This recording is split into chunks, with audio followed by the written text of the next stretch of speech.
It's been a while since I've taken any video on the outside of this house, so I thought I might give you guys a chance to check out and see what has been taking place since last I shot outside, which has been a heck of a long time ago. Been doing more of the updates regarding what's going on the inside of the house and all of the amazing things we're doing in there. So let's take a brief moment today and have a look and see what we're doing outside. Okay, so since we were last outside looking at what was going on here, we have now had the snow guards put on at the ends of the roof, so that is going to prevent snow from sliding off the metal roof and tearing off gutters and causing all sorts of damage beneath. We have also started to install the new sidewall shingles on the upper floor, so that's the small corner in gray there. As far as exterior stuff goes though, I mean, that's mostly it on this side of the house anyways. Let's go have a look and see what's shaking in the back of the house here. Okay, so I just noticed myself, one of the things that we've had somebody here working on for probably the last month, but it's not something that's totally obvious unless you know what you're looking for, but you would really know if it hadn't been done.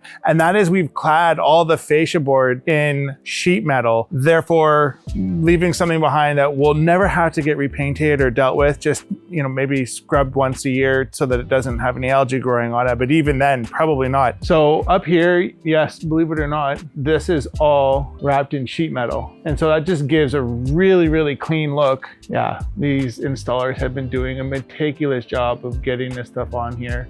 It just looks fantastic.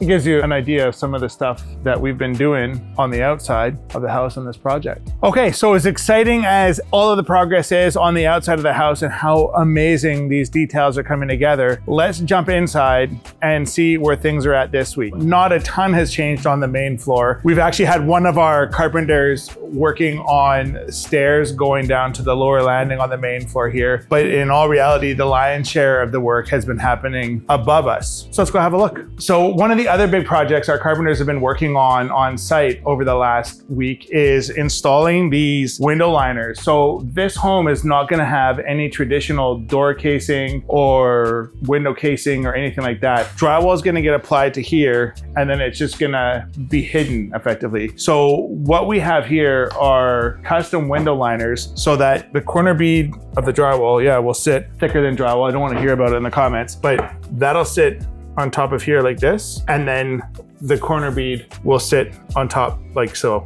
And so that will make it so that there's just absolutely disappears. It'll look totally seamless. Once you see how everything comes together and how everything looks, it'll start to make a lot more sense. And maybe I'm not doing a great job of explaining it, but this is a buttload of work. And the team has been doing a phenomenal job of knocking these bad boys up. One of the things that came up over the last couple of weeks is that at this house, we are installing these hidden tracks for curtains that are going to be motorized that go in front of the window here. It wasn't brought to our attention. We weren't made aware, but apparently these tracks do not like to be installed not dead level. So what we had to do, unfortunately the drywall, like we had board up, but it wasn't mudded or anything like that. So we've just popped the drywall down and we have sistered all of the roof trusses with steel stud. That is what steel stud looks like, except it comes in 8 foot, 10 foot lengths. And so what we're doing is we're just sistering the ceiling with this. We like this for doing this sort of work because it really minimizes the additional weight that's getting put into the house. It's fairly inexpensive. It's obviously very easily recycled as well. But now we have a perfectly level ceiling in here, like perfectly. So that is super important for these curtains that are going in here. So let's go and see what that track looks like in one of the other bedrooms. All right, so in here, we have got where the track goes. Partial track here, but again, this ceiling is gonna have to come down. We're gonna have to sister all of this with steel stud, bringing the drywall down so that the track is in plane and doing what it needs to do.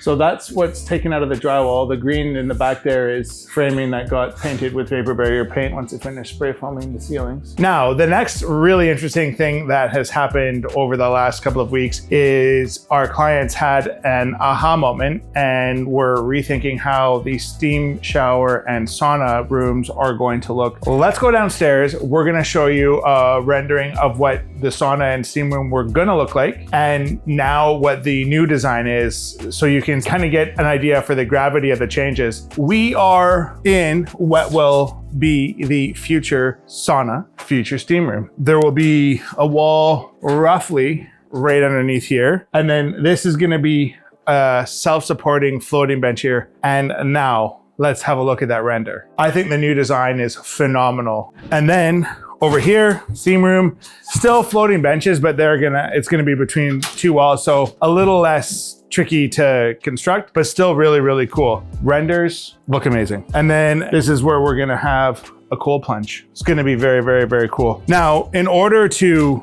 get this bench to do what we need it to do, what we are currently thinking about doing is using some welded steel bracket, bolt that bad boy to the foundation so that we have good solid corner here for that floating corner you see in the render. It's gonna be so sick. So sick. Not a whole buttload of stuff has really changed or gone on that any of us can really notice. I can tell you there have been a ton of trades down here. There's pipes in the walls, there's wires in the walls. It's one of those things where unless you're here and you're watching people streaming back and forth, you really can't tell what has or hasn't been done. I think most importantly, what we can tell is that there's a whole bunch of new stuff in the mechanical room, which I want to go see. Let's go. Low voltage out the wazoo. We've got Lutron panels here.